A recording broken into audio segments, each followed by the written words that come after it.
What is up, ladies and gentlemen, and welcome to the Shred Show Live.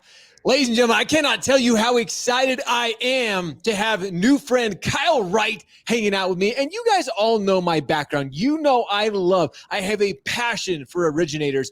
Being an originator myself, I have so much respect, so much gratitude and admiration for when I have people like Kyle, top producers who are in the trenches making it happen. And today we're going to be sharing some of the strategies, some of the things that Kyle has done to set himself apart, to differentiate himself in a market that is more competitive than we ever imagined.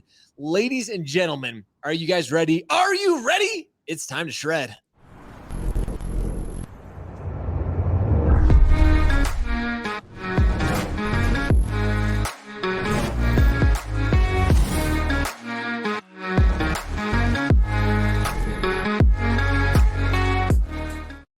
I get super excited, ladies and gentlemen, when I have somebody like Kyle on, because again, coming from an originator myself, it's so much fun. We talk to great people. We talk to executives. We talk to tech. We talk to all walks of life within our industry. But when I get down to the nuts and bolts, the nitty gritty, the people who are actually making it happen day in and day out, it literally just gets me pumped up. And Kyle is one of those top producers who has literally proven himself. So I'm so excited to have Kyle on the show. Kyle, good morning and welcome to the Shred Show.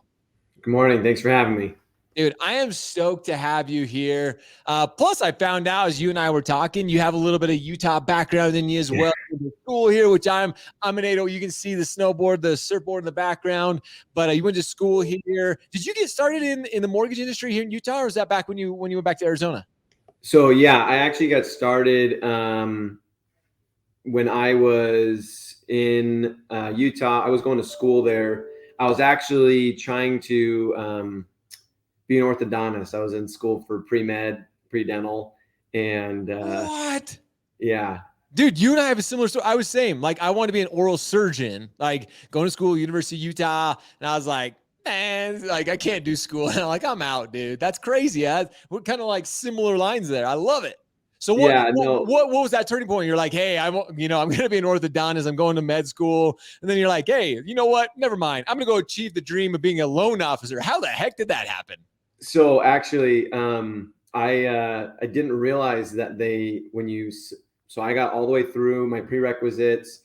I had like a 3.6 GPA at the university. So I put in my application and I didn't realize that they average your university with your community college. And I definitely didn't apply myself in community college. And so when they averaged out the grades, I ended up with like a 2.9 GPA, and I didn't even make it past first rounds. Oh, man.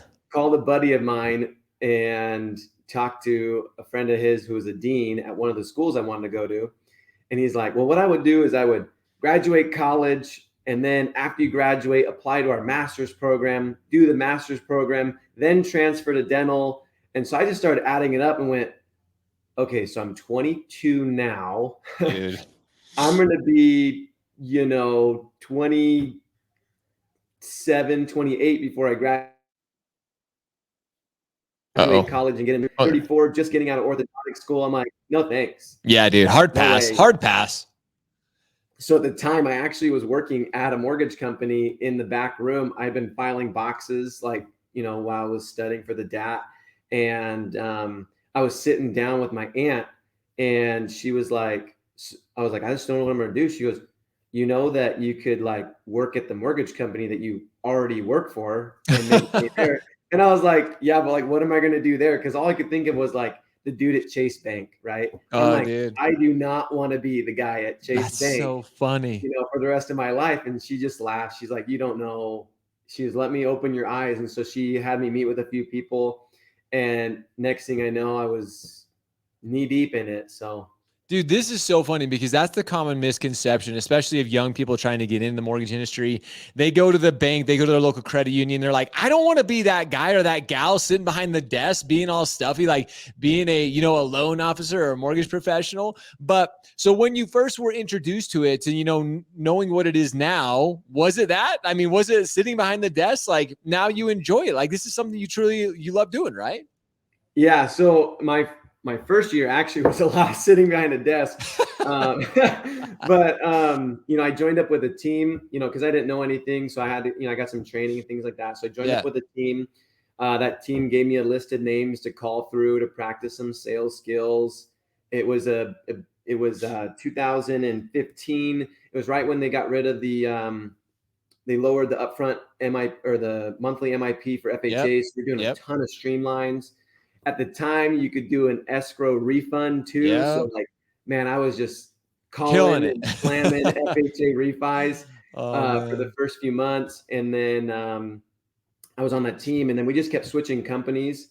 And eventually I just said, hey, I just need to just figure it out, because all I'd done is learn how to sell a refi. And all I did was pick up the phone, call them and say, hey, I'm going to drop your rate 0.5% and then pass it off to someone else.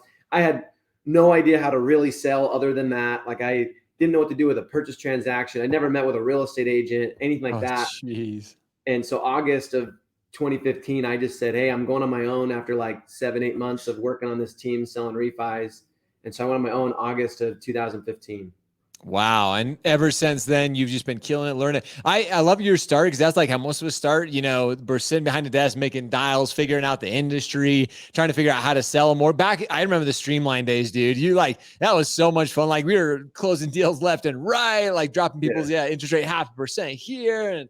And I remember back then thinking interest rates are never going to get this low again. And then, of course, 2020, 2021 happened. We saw rates even lower. But so I want to talk about your journey as a loan officer, because you have those days, you go out on your own. And how was it when you first went out on your own? Was it something you're yes, this is amazing. I'm excited. I'm a solopreneur now. I'm going to do this on my own. Well, how was that experience for you? Yeah. The first little bit was pretty rough, actually. So August, September, October, November, and December, I closed one loan. Oh, so yeah, it was pretty brutal. And I had no idea what I was doing. The client was like, hey man, what's going on? I'm like, dude, I don't know. Let me call some people and I'll get back to you with an answer, because I had no idea what I was doing. And then my aunt told me I should consider APM, American Pacific. Yeah. And, I made some phone calls, I interviewed with the branch manager there, and that was in end of November of 2015. I had only done one transaction. I got my second transaction under contract. So I walked in, I was at Academy at the time. I walked into Academy and I talked to the branch manager, and I was like, hey, I just don't know if it's working out here. I don't feel like I have the support that I need. I don't feel like anyone's teaching me anything. I mean, you guys knew I was new. You stuck me in the corner. I haven't talked to anyone since I've been here. And so I was like, I just don't know if I'm going to make it here. And it was my cry for help. Hey, help me out here. Me, or I got to go somewhere that will help me. And I walked back to my little cubicle that I had, and there was an email on my computer that said, turn in your laptop before you leave for the day. And I was like, well, I wasn't quitting. I was letting you know, I need some help and you're not helping me. Wow. And I called American Pacific that day and said, hey, I know I'm not supposed to be coming till the beginning of January, but I need a laptop in 2 days. Nice. And so that was kind of the turning point. Now I want to chat about this a little bit, because everybody knows, back then too, especially, things were crazy in the mortgage industry. And that was a common, problem that I saw, especially as somebody who's owned a mortgage company. I'm here locally, know the companies, and the support was something that was just very lacking. Everybody was kind of focused on their deals, focused on this or that, and training new originators as they were coming in the business was not a big focus for anybody, which is so hard to say. I hate that. That it pains me to even say it, but you said, hey, I need help. Please help me. And they're just like, nope, that's too much work. That's too we have deals to close, man. We have interest rates are all time low. So you're like, okay, this is actually, I love that we're sharing this, Kyle, because everybody right now, as we go into 2022, there's a lot of things in the market that people are worried about, but look where Kyle is now, which we'll get into here in just a second. If the company that you were with would have taken the time and really helped you and nourished that relationship, now you're a top producer at one of the top mortgage companies in the country. Like, yes, it took a few years, but that's why I always tell people to play the long game. Invest in people, invest in culture, which American Pacific does, which we'll get into that. And that's what's helped you be so successful. So let's talk about that. So you move companies, and this is kind of the turning point for you. This is, you've done okay, then you really struggle trying to find your place, trying to find like the support, the culture, if you will, that you need. So you go over to APM. How did that go?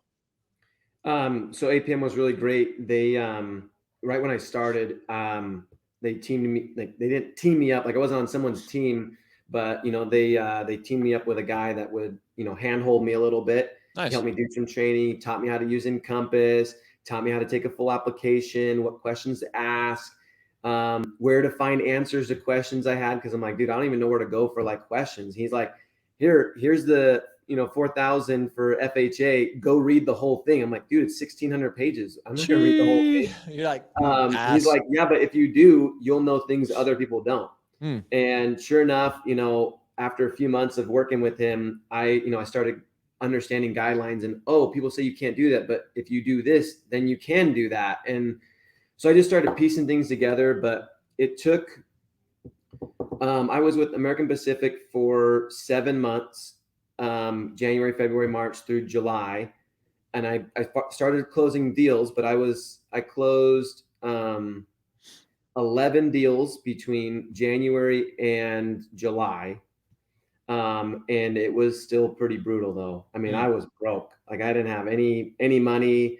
I have one kid at the time. I had a mortgage payment. It's $2,000 a month. Dang. My wife was pregnant with our second kid. And come July, I was looking at the bank statement going, we're like, I can see that there's income coming in the future, but we cannot make mortgage payments moving up. And so at the time, we were maxed on every credit card, everything. So I had a paid off truck, went down, got a title loan on my truck for $5,000, which was enough to get my next 2 months worth of bills. And I had made like, I think 25 to 27,000 in the first 7 months of that year. I ended up making 75 grand the last 5 months of the year. Wow. Paid off all my credit card debt, my title loan, everything. And, it's been up from there, but that was a really brutal year. I mean, there's months I couldn't make the mortgage payment. I had to borrow from one side to pay the other side. And, it's never fun when you have to go take your paid off truck and go down and get a title. Dude, but this is the real story. Like, sometimes it's always like, it's all sunshine and rainbows, but when you're starting any profession, as you're becoming a master of your craft, as you were learning in those, beginning years, it's a lot of hard work. It's a lot of hustle. Like, it takes some tenacity to get through those. And again, you're playing the long game. You've seen it, pay off dividends, because now over the last couple of years, you're the number two. You were the number two in production for all of American Pacific Mortgage. And again, it didn't happen overnight. I love you sharing the struggles, sharing the difficulties, because now that you've become that master of your craft, you took the time to learn in the beginning. Now you are helping people achieve that dream of homeownership. So talk about the last couple of years, because you have just done incredible. And American Pacific has really helped you. They've supported you. They have the team, the tools around you to really excel. And again, like I said, achieving what you have, the number two in the entire company. Yeah. So, I mean, basically at the beginning, like, I had a guy that, handheld me. Like, he was my trainer. We worked hand in hand. And then at a certain point also, they turned me on to leads, where I started calling online leads. They were inquiring a mortgage. So they taught me how to be a good loan officer, because at the end of the day, if you can be a great salesman, but if you don't know how to originate a loan, like how to actually piece one together or have a support staff behind you that can do that, what's going to happen? You're going to sell a loan, you're going to throw it over the wall, and then it's not going to close. So, my trainer taught me how to be a really good loan officer, how to know my guidelines, how to not necessarily fight with an underwriter, but like show an underwriter, yes, it can be done because of these guidelines and these guidelines. So my trainer helped me do a lot of those things. And then, being around that atmosphere of that branch that I was with, they were very much purchase oriented. And I have maintained a purchase oriented mindset even through the last couple of years. I mean, I never dipped below, 80% in purchase business, just because like I was focused on purchases. Even though refis were coming, I was focused on, hey, I got to make sure that my realtor partners, all my other referral partners, my online lead sources feel that like, hey, they're number one priority. And so, I've just done all those things, but APM was there every step of the way with teaching me how to be a good loan officer, teaching me how to, work with underwriting departments and things like that. I have a great underwriting manager. I've been with him for a long time. We've developed an awesome relationship. And so anytime I need things, I just contact him and he's like, hey, this is what I can do. Or, hey, I know you need these 5 things. I can get 4 of them done for you. Things like that, where we've learned to work as a team.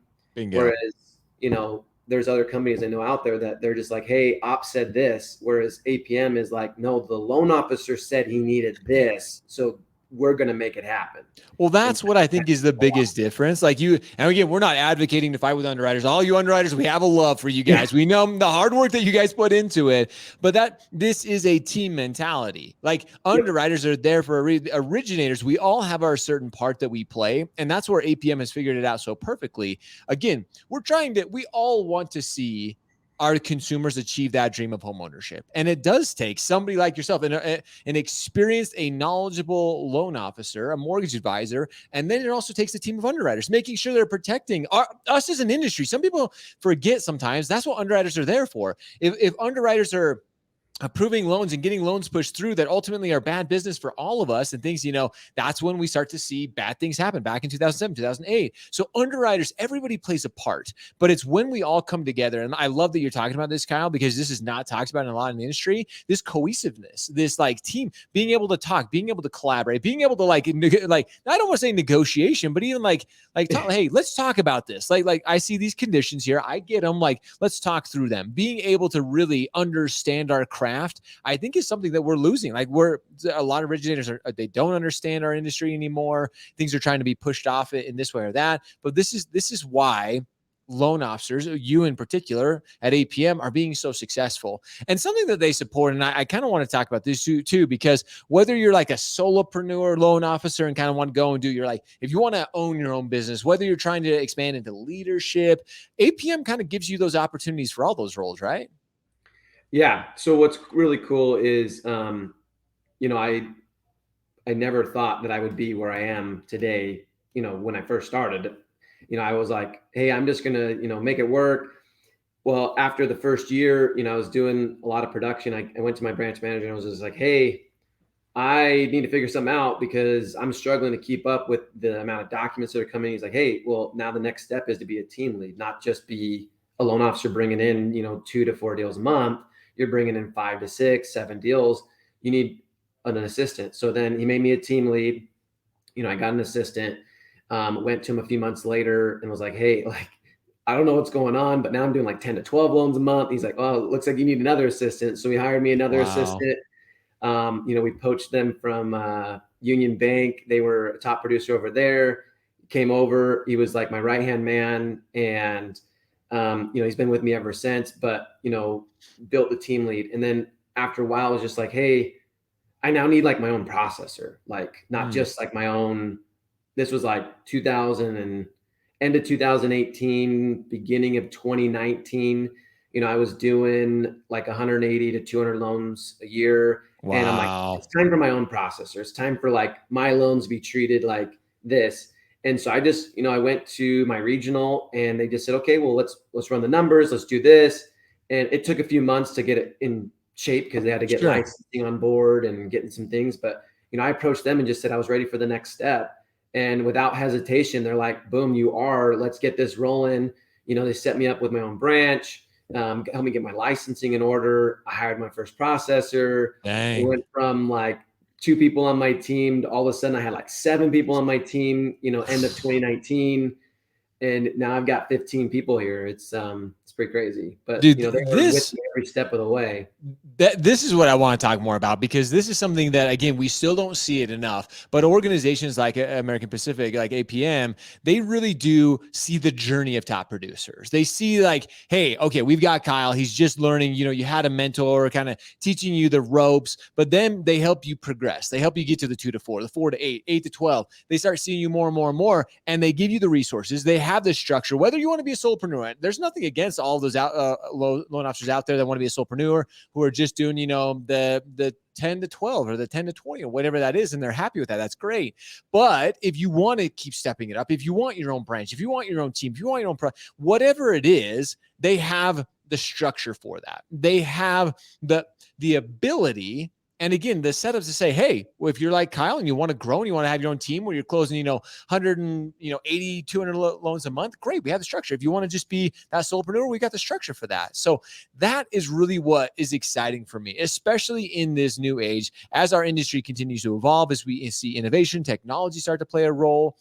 Having an organization that fully supports you with whatever your journey looks like as a mortgage professional is just one of those things that's super exciting to me. And I want to talk more about this because you mentioned this, and I think this is crazy. Even with the refi boom the last couple of years, you've kept above almost 80% purchase business. 2020, 2021 was like huge refi boom. Rates were at all-time highs. How did you possibly keep it 8%? Like, how would you not go and focus, especially somebody like you who has like the resources, you've got the database to just focus on refis and just crush those? How did you keep above 80% purchase business? Well, I had to make the decision because, there was a time where so I sent out in March of 2020, I sent one voicemail, and I did it through Slide Dial. Sent a voicemail to all my past clients, just said, hey, rates are dipping. Give me a call for a refi. Me and two guys on my team took 84 applications in one weekend for refis.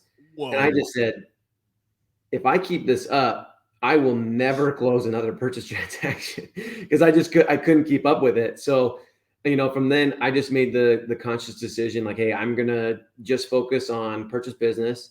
I'm going to do the refis. Absolutely. But I'm focusing on purchase business. And, here we are. Refis aren't dead because we're still doing a ton of cash outs, not doing a lot of rate and term, but I'm doing a ton of cash outs. But here we are. And, this month we're closing 46 deals and 36 of them are purchase transactions. So why? Tell me, why purchase business compared to refi? But what is it about the purchase process, for you that you've continued to focus on? Like, you made that conscious decision of saying, hey, I'm going to focus on purchase decision. What was it for you? Was it relationships? Tell me about that. Well, yeah. So I started in July of 2016, my famous year. I met up with a guy named Tyler Blair, who runs Legacy Real Estate team here in Arizona. And we didn't know at the time, but both of us shook hands saying, hey, we're going to agree to spend marketing dollars together, $500 a month. I didn't have two pennies to rub together. I just went and got a car loan for my car. He had done just something similar. We didn't know, but we shook hands, said, hey, we're going to work together. At the end of the year, we sat down. We're like, dude, I can't believe what we just did. And we both told each other, like, dude, when you came to me, I didn't have any money. And he was like, what do you mean? I didn't have any money. And I was just like, so anyway, we've hit it off and we've been partners since then. But he runs a really big team and we help support that team. He's one of my number one realtor referrals. But, I told him in 2020, I said, hey, I got to help you. Underwriting turn times are through the roof. People weren't being able to get, approved quickly, and we were struggling to keep, staff and whatever, in processing and in underwriting and closing. And I just said, hey, we're going to focus on purchases. I know refis are here, but when the refi goes away, you're still going to be here. And how I treat you now is going to impact whether I maintain this relationship down the road or not. And so I just chose to, focus on my purchase business and make sure that they were taken care of. Because ultimately, if rates were to go up, refis are going to go away. What am I left with? Just a bunch of book of business for people to do refis, purchase business still be there. So I focused on purchase business. This is incredible, especially right now with what our industry is going through, with interest rates on the rise, with, like you said, you're still doing refinances, but rates are not as low. We're not in a refi boom. You made that mental decision. You said, hey, I can play the short game here. And we all know, we've all been, you and I were in the streamline boom of 2015. Like, we can make money. We know how to close loans, but you focused on the relationship. That was like, you're like, hey, I know that the long game is people are always going to buy homes. Refis are going to go there. They're going to come and go as rates go up and down. But the one constant that you and I have seen being in the business as long as we have, people will always buy homes. And if we work with referral partners, if we work with realtors, that story with you and your buddy Blair, you said Blaine? Tyler Blair. But with Tyler, like, neither of you guys had money to put together, but you made the decision, and now look what has paid is like dividends. You decided to make that relationship a focus for you. And again, now I'm sure you can't even equate to how much that has actually paid dividends for you, for your team, for everything, all the incredible people you've helped buy a home. And guys, that's why everybody listen, you have to start focusing on the long-term game. If you're playing the short-term game, like, sure, there's great money to be had, but that's why APM in particular, American Pacific Mortgage, has always focused on long-term game. Look at what Kyle has done with Tyler. Look what Kyle even did in his entire LO journey, from where you began to having a mentor to now being the leader that you are, the number 2 producer in the entire company. They helped you. They were that, like you said, they held your hand. They guided you. You've put in the work. You put in the freaking hustle, but they were there. That's the difference. And especially in a market like we are, guys, having an organization like APM that can support you and can help you grow makes all the difference. Couple of comments coming in here. Patrick Felvey, APM building an amazing model for efficient max production. Takes a village. Way to go, guys. Awesome comment. We just started doing work with APM in Chicago. And Friday, Denver, we're very excited to be a partner with APM. Thank you so much, Patrick. But that's what it is, Kyle. It really is having a partnership. It's having a company that you can rely on. It's having a team that you can trust and know that they have the same goals, they have the same passion, and that they have the same vision as you. So let's talk about this. We start to wrap things up here. What's next for you? What are you looking forward to? What's next for Kyle Wright and your team? So obviously, I've proven that I can be a producer. So the next step is, can I prove that I can help other people do the same thing? I was given my branch about 2 years ago. It branches top 25 branches in American Pacific. It's the number 1 branch in all of Arizona. And so the next goal is to continue that expansion and help other people. Wow. So what I've already done so far is I've taken on 2 other smaller branches and helped with them. They were struggling a little bit with production, not necessarily bringing in loans, but the processing side and underwriting side. So I've aided in that and helped them, turn things around there. But really the next goal is to, help other people. So we're taking on loan officers that need some help, need some mentorship, just like I did, So I have 3 or 4, prospects that are looking to, grow and become the next LO that, does 10 to 12 deals. I have a couple guys on my team that I've already taken from. One was a real estate agent on a team that dropped out, was like, I'm getting out of the industry. I was like, before you do that, come work with me. He's closing 7 deals a month already. He's been in. Wow. 8. So, the next goal is helping other people, moving more into like a leadership role rather than in a production role, wanting to go and show and help other people, be a coach, be a mentor, and just like go into that next expandatory role where I'm helping other people rather than just focusing on my own personal production. It's the giver's mentality, man. You had somebody help you along the way. You had a great organization support you on your rise to, being one of the top producers in the entire country, especially with an APM. And now you get to share that. You get to share your knowledge. You get to share your expertise in helping other people, helping other mortgage advisors achieve that dream, grow their dream, which, dude, I have so much, again, as I've said in the beginning, I have so much respect and admiration for guys like you who have are willing to share this struggle. So many people are not like, oh no, it's been sunshine and rainbow since I started in this business, but like sharing like your story and like hearing it, I guarantee it's inspired others. I guarantee you're going to continue to inspire others and continue to help people. That's what having an organization like APM is all about. Supporting yourself with the right culture, the right team, the right people who have that mentality and are willing to share, are willing to give back. So kudos to you for the time that you're going to give back, the leader that you are, for the leader that APM is creating. And I'm excited to chat with you, even if at the end of this year, I want to do a follow-up and see how the team is doing, to see all the people you've helped achieve that, that growth mindset. So kudos to you, man. Really excited and appreciate you joining us and sharing all that you have, Kyle. It's been awesome. Yeah, I really appreciate you having me on the show. It was a blast. It's been a crazy journey, and it wasn't easy, and it still isn't easy. So, dude, I love that. So with it now, I want to end with this. If you could give one little snippet of advice, again, with everything you've experienced going to this new market, what's one thing that you would tell LOs? Maybe they're struggling. What's one hint of advice that you'd give to everybody listening today? Find one thing that you can work with clients and focus on that, and focus on being good at that. There's nothing like a loan officer that knows how to do one thing really, really, really well. And then, from there you can, expand. Dude, that's the one thing. I love that. It's the 1% incremental changes that make all the difference in the world. Just be 1% better. Focus on what you're really, really good at. Focus on one thing, and then you can build from there. That's such good advice. Sometimes we get too these huge ideas, these grandiose ideas, but when it comes down to it, it's just those small incremental changes. So freaking Kyle, you're absolutely brilliant, man. I love it. Thank you so much for hanging out with us today. And we appreciate everyone hanging out with us. I know that you got something out of this in an evolving market, in a very competitive market. What Kyle has shared with us today, I guarantee it's going to help you guys. If you need a team, if you're looking for someone who can support you, APM might be a good place for you to start looking. So with that, as always, we appreciate you. We love you. Now it's time for all of you guys to go shred, go show up, hustle, repeat every day. See ya.